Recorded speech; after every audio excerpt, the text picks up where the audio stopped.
बिस्मिल्लाहिर्रहमानिर्रहीम। अस्सलाम वालेकुम स्टूडेंट्स। आज हम एमएससी और बीएस मैथमेटिक्स के कोर्स कम्प्लेक्स एनालिसिस का टॉपिक कॉशी-रीमान इक्वेशन की सफिशिएंट कंडीशन को प्रूव करने जा रहे हैं, जिसकी स्टेटमेंट है फॉर अ फंक्शन। कोई भी एक फंक्शन है, अगर उसके first order partial derivative exist कर रहे हों और कंटिन्यूस हों, एग्जिस्ट कर रहे हों, कंटिन्यूस हों और सी आर इक्वेशन को भी सेटिस्फाई कर रहे हों, C R equation Cauchy Riemann equation को भी सेटिस्फाई कर रहे हों किसी भी रीजन आर में, तो ये सफिशिएंट कंडीशन है उस फंक्शन के लिए कि वो फंक्शन एनालिटिक है। एनालिटिक का मतलब उसका डेरिवेटिव एग्जिस्ट कर रहा है। लास्ट हमने नेसेसरी कंडीशन में क्या प्रूव किया था? नेसेसरी में हमने ये चीज प्रूव की थी कि फंक्शन एनालिटिक है और वो सी आर इक्वेशन को सेटिस्फाई कर रहा है। हमने ये चीज प्रूव की थी कि फंक्शन एनालिटिक है, F of G is analytic, ये था गिवन था हमें, और हमने जो प्रूफ किया था सी आर इक्वेशन सेटिस्फाई हो रही थी।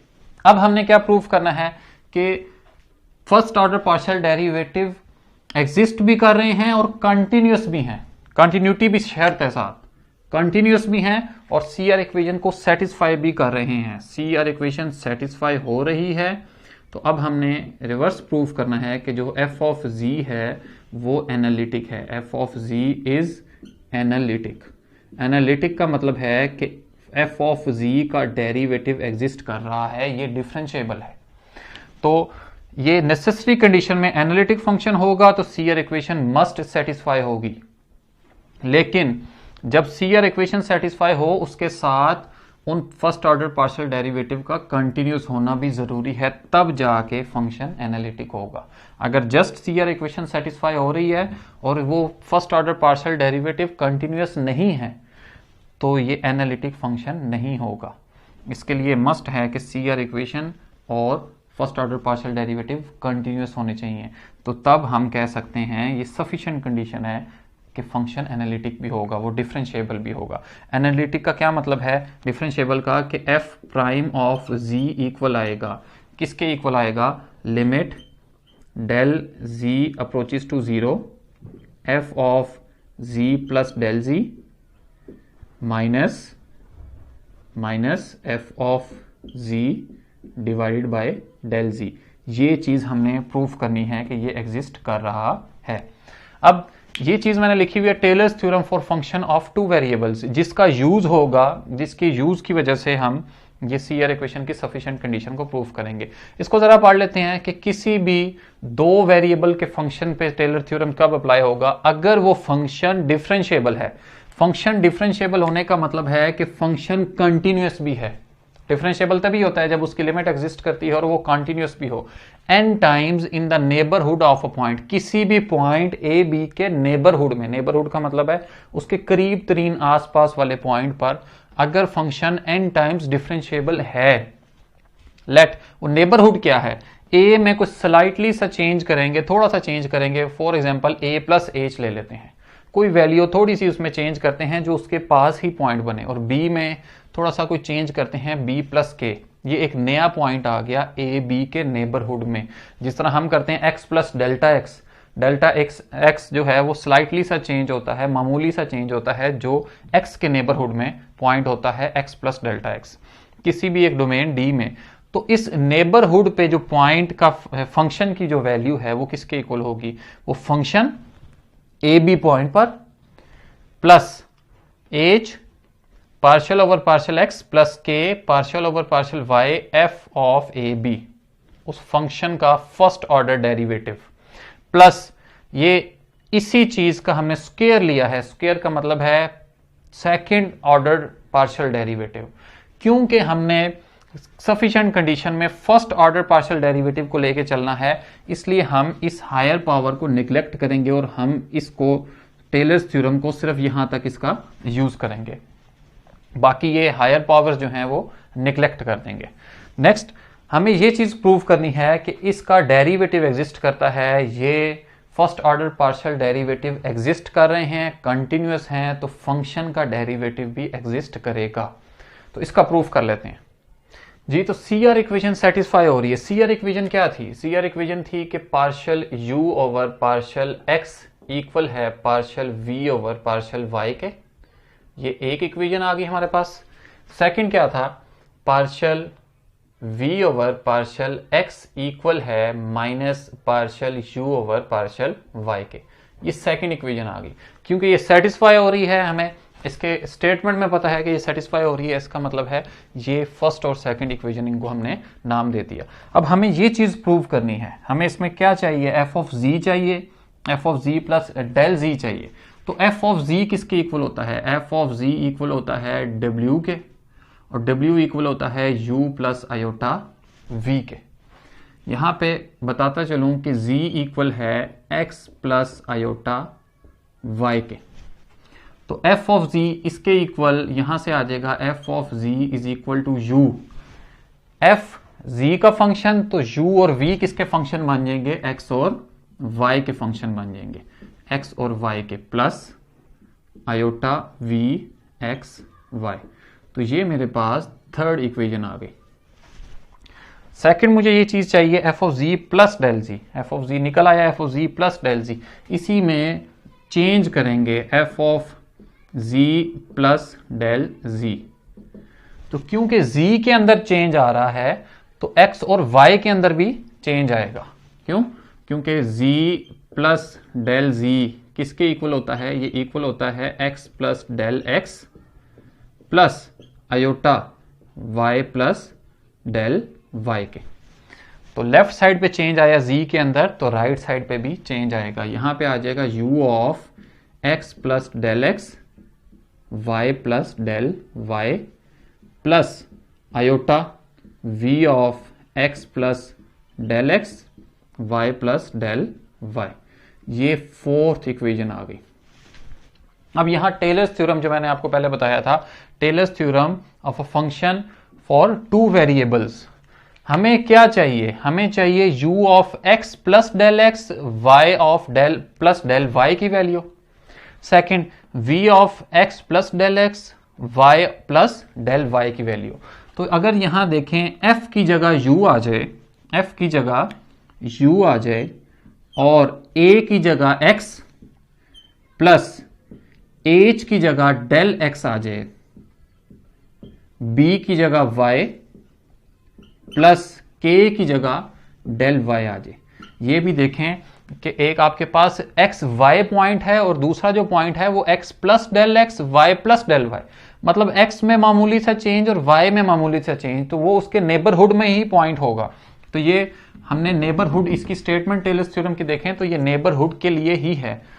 इज इक्वल टू a की जगह x आया है तो यहां आ जाएगा f की जगह u है, u of x comma b की जगह y प्लस इस f को अंदर मल्टीप्लाई कर लें, या f की जगह u है उसको अंदर मल्टीप्लाई कर लें, h की जगह क्या है del x, partial u over partial x।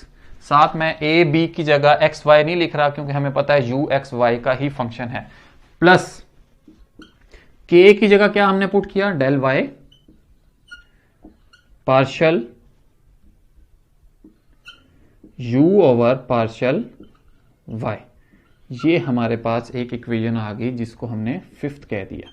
जैसे हमने u के लिए इक्वेशन बनाई है इसी तरह v के लिए इक्वेशन बनाएंगे, जस्ट u की जगह v आ जाएगा यहां पे, तो ये आ जाएगा v of x plus del x y plus del y is equal to v of X Y plus del x partial v of partial x plus partial y partial v over partial y। ये equation 6 आ गई।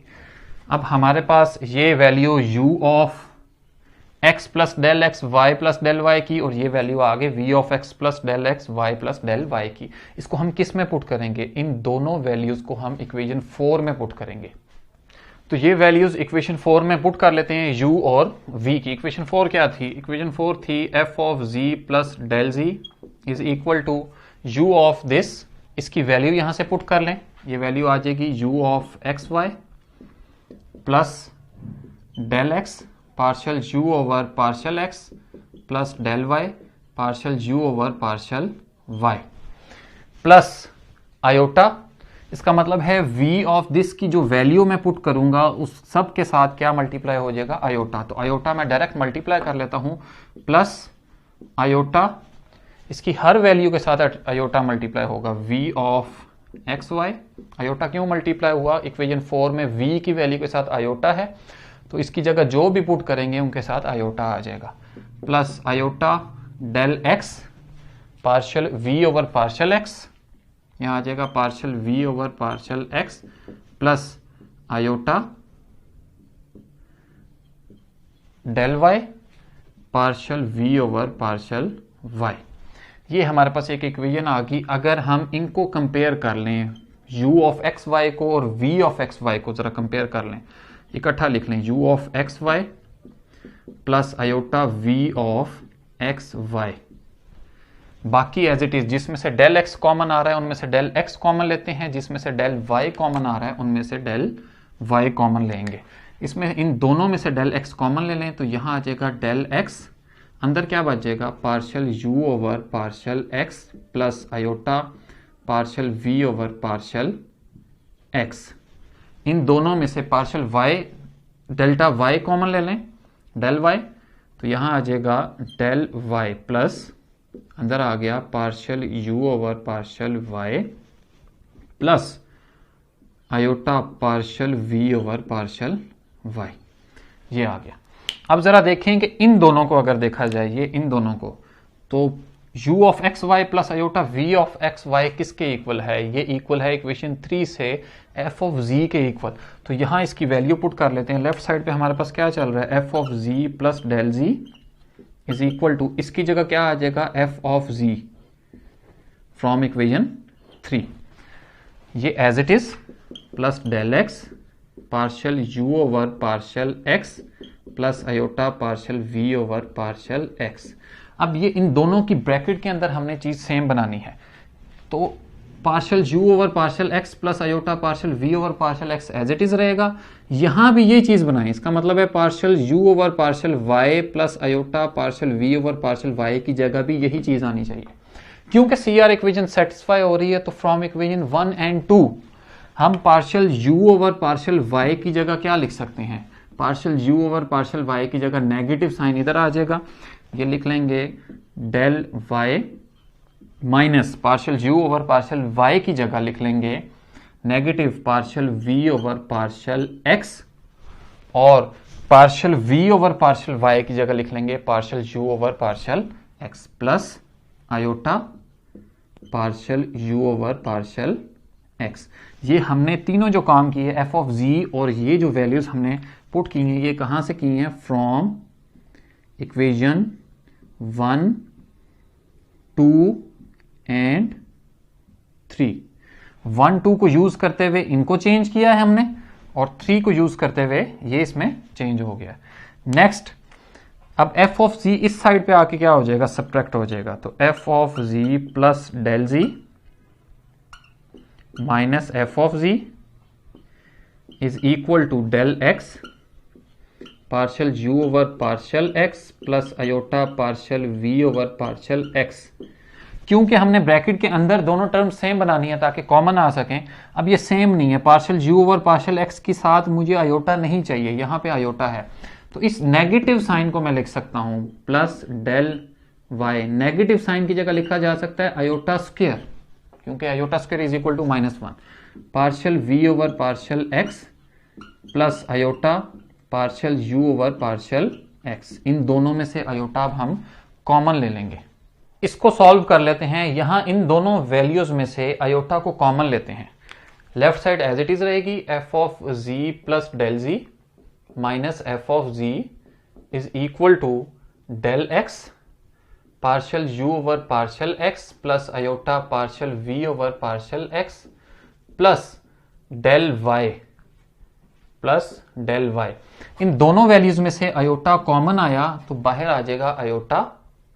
यहां से iota common आ गया तो ये just क्या बच गया, partial u over partial x, और आयोटा कॉमन चला गया तो plus iota partial v over partial x। अब ये दोनों ब्रैकेट के अंदर वैल्यू सेम हैं, इन दोनों को कॉमन लिया जाए तो left side as it is f of z plus del z minus f of z is equal to, ये वैल्यू कॉमन ली जाए तो partial u over partial x plus iota partial v over partial x common आ गया। ये common आया तो अंदर बच गया हमारे पास del x plus iota del y। Del x plus iota del y किसके इक्वल है? z इक्वल होता है, जो z है वो इक्वल होता है x प्लस आयोटा y के, और डेल z इक्वल होता है del x plus iota del y के। तो इसकी जगह हम पुट कर सकते हैं डेल z, ये एज इट इज आ जाएगा, ये term as it is partial u over partial x plus iota partial v over partial x, और यहां आ गया डेल z। तो अगर हमने ये चीज प्रूव करनी है, हमें इसके नीचे डेल z चाहिए, तो डेल z दूसरी तरफ जाके डिवाइड हो जाएगा, f of z plus del z minus f of z divided by del z is equal to partial u over partial x plus iota partial v over partial x। अब हमें इसका derivative exist कराना है। Derivative के लिए हम दोनों side पे लिमिट अप्लाई कर दें, इस साइड पे लिमिट अप्लाई भी कर दें, इसी स्टेप में limit del z approaches to 0, इस साइड पे कर भी दें तो इस पे कोई फर्क नहीं पड़ेगा, अगर कर भी दें तो ये निगलेक्ट हो जाएगी, डेल z अप्रोचेस टू 0। और यहां पे भी हम लिमिट अप्लाई कर दें, limit del z approaches to 0 partial v over partial x। ये निगलेक्ट हो जाएगी क्योंकि ये पहले से एग्जिस्ट कर रहे हैं और इस पे लिमिट भी अप्लाई नहीं होगी क्योंकि यहाँ डेल z नहीं है। Partial u over partial x plus iota partial v over partial x, ये पूरा होल किसके इक्वल आ जाएगा? ये f प्राइम ऑफ z के इक्वल आ जाएगा। अब बात ये है कि f प्राइम ऑफ z इसके इक्वल आ गया, ये एग्जिस्ट कैसे करेगा? हमें तो चाहिए कि डेरिवेटिव एग्जिस्ट करना चाहिए। अगर हम सीयर इक्वेशन की सफिशिएंट कंडीशन, जो थ्योरम शुरू में मैंने लिखा था, उसकी स्टेटमेंट को आप दोबारा जरा पढ़ लें तो वहां लिखा हुआ है कि ये जो first order partial derivative exist कर रहे हैं, जब ये दोनों partial u over partial x और partial v over partial x exist कर रहे हैं, राइट साइड एग्जिस्ट कर रही है, तो वो जिसके इक्वल है लेफ्ट साइड वो भी एग्जिस्ट करेगी। As partial u over partial x partial v over partial x exists, so f prime of z also exists। f prime of z का मतलब है डेरिवेटिव भी एग्जिस्ट कर रहा है, और f prime of z exist करने का मतलब है कि फंक्शन का डेरिवेटिव एग्जिस्ट कर रहा है, तो फंक्शन क्या है? Analytic. So f of z is analytic. तो यही चीज हमने प्रूव करनी थी कि अगर सीयर इक्वेशन सेटिस्फाई हो रही है, first order partial derivative exist कर रहे हैं और कंटिन्यूअस भी हैं, एग्जिस्ट कर रहे हैं, कंटिन्यूअस हैं, और सीयर इक्वेशन सेटिस्फाई हो रही है, तो फंक्शन का जो डेरिवेटिव है वो या फंक्शन एनालिटिक होगा। आपने ये चीज ध्यान में रखनी है कि नेसेसरी कंडीशन में क्या है, उसमें फंक्शन एनालिटिक गिवन है और हमने सीयर इक्वेशन को सेटिस्फाई करना है, लेकिन फंक्शन को एनालिटिक प्रूव करने के लिए फंक्शन के first order partial derivative exist करने चाहिए, सीयर इक्वेशन को सेटिस्फाई करने चाहिए, और साथ कंटिन्यूटी भी मस्ट है। अगर जस्ट सीयर इक्वेशन सेटिस्फाई हो रही है और first order partial derivative continuous नहीं है, तो वो फंक्शन एनालिटिक नहीं होगा, उसका डेरिवेटिव एग्जिस्ट नहीं करेगा। उम्मीद है आपको ये सफिशिएंट कंडीशन जो है वो क्लियर हुई होगी, और मजीद वीडियोस के लिए चैनल को सब्सक्राइब करें। अपना ख्याल रखिएगा। Thank you. Allah Hafiz.